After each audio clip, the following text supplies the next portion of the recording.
Hello, আসসালামু আলাইকুম ওয়া রাহমাতুল্লাহি ওয়া বারাকাতুহু। আমি রান্নার ভিডিওটা অবশ্য করা হয় না বা করি না, কারণ আমাদের রান্নাটা তেমন হয় না।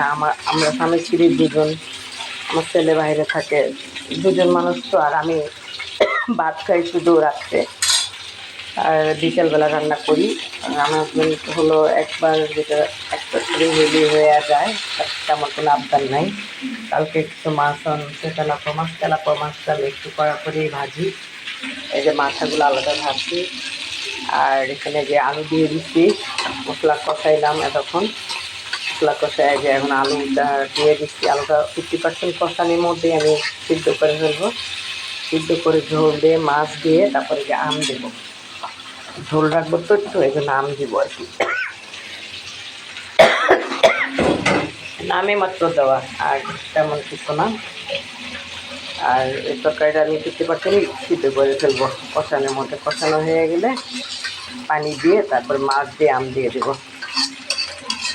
তো সবাই ভালো থাকবেন, আশা করি ভালো আছেন, ভালো থাকবেন, দোয়া করবেন। আল্লাহ হাফেজ। আসসালামু আলাইকুম ওয়া রাহমাতুল্লাহি ওয়া বারাকাতুহু।